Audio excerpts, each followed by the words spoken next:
Hey everyone, thank you for coming to watch my lecture series. It's how to make reading fun. We're going to be focusing more on, yay, nursery rhymes. Nursery rhymes is a fun, engaging way for children for language development. You can incorporate singing and gives you a chance to make a fool out of yourself. You don't have a good singing voice like myself. I can't sing for the life of me, which you'll learn if you haven't figured it out already. But it's also a fun way to create movement activity while you're trying to sing.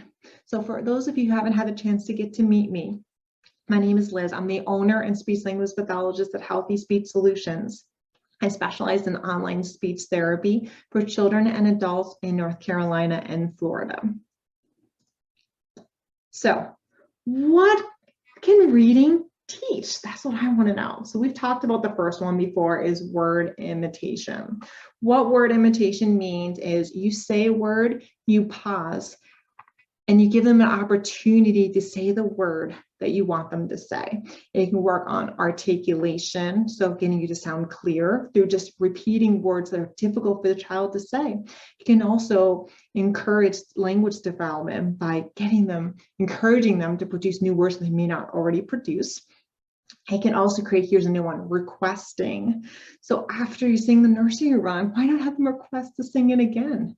We can also go through who, what, when, where, why questions. Today, we're just going to be incorporating on who, what, and where questions. But what is so awesome is that this is all from basic everyday nursery rhymes. Amazing how much language development you can get from nursery rhymes. Oh, it's just too cool. So today we're going to be reading the book, only parts of the book, as you know, Hickory Dickory Dock. It's by Sanja Rescek. I had to look it up. It's by Sanja Rescek. So the first one is, oh, does everyone know this one? Ring around the rosy. So you want to act it out. Ring around the rosy, pocket full of posies, ashes, ashes, you all fall down, and then you just fall down and you go on the ground and you fall. But then what makes it so exciting from a requesting opportunity is that when the child is on the ground, you don't just get up and do it again. You sit on the ground, if this is like a toddler, and you go, do you want to do it more? Do you want more? And maybe you can get them to use the more hand gesture to get them to get up to do it again. Maybe you can get them to say more. It's a single word. Maybe you can get them to say more, please. Or maybe you can get them to say, I want three-word sentence. I want more, please. Actually, that's technically 4. I need math. See, that's why I'm a speech therapist, not a mathematician. But what you get from it is that you're able to encourage longer and longer and longer sentences through requesting opportunities. So by singing this song, you're then able to get the child to request to do it again. And it's active, it's engaging, because you're doing loops around in circles, you're falling on the ground. I mean, what child isn't going to enjoy that? Just saying, right? So let's look at another example.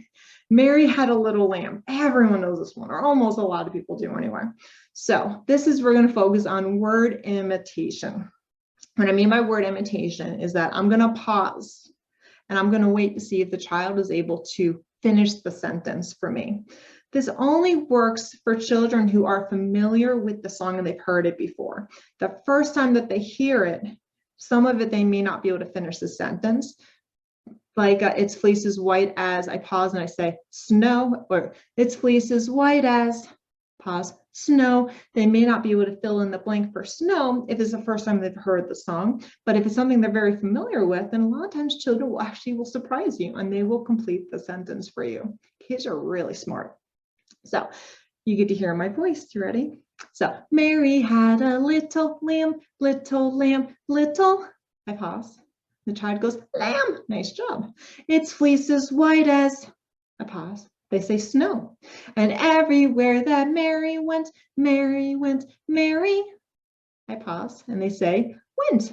The lamb was sure to, and they say go. It's kind of cool. So you just got them to produce lamb, snow, went, and go.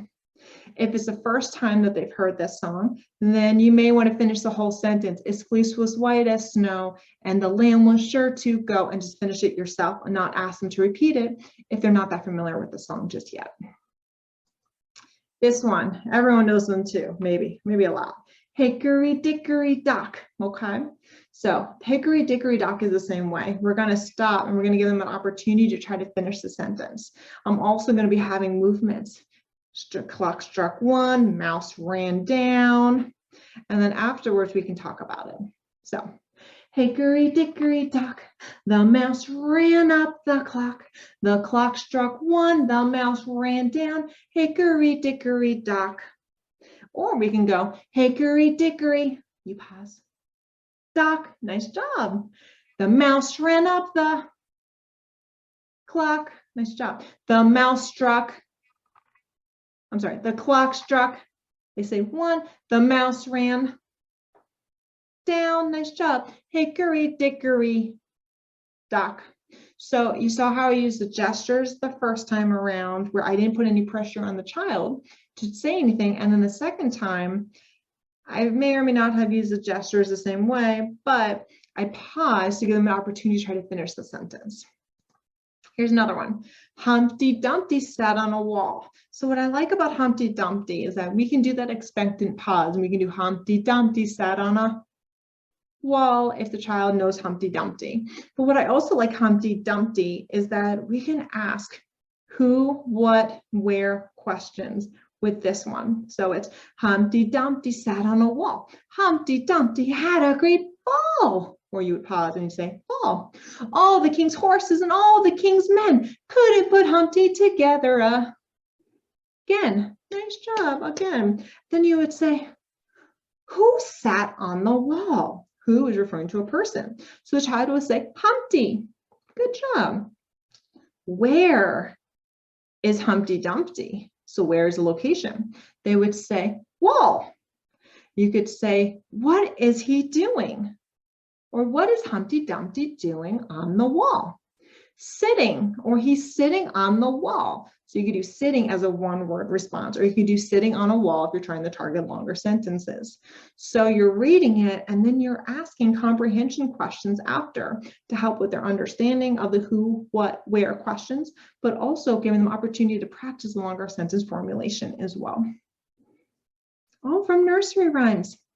So thank you so much, everyone, for attending my lecture and attending my lecture series in general. If you have any questions, please feel free to reach out to me at healthyspeechsolutions.com or also at liz@healthyspeechsolutions.com. I hope I get to hear from some of you guys soon. Have a wonderful day. Bye.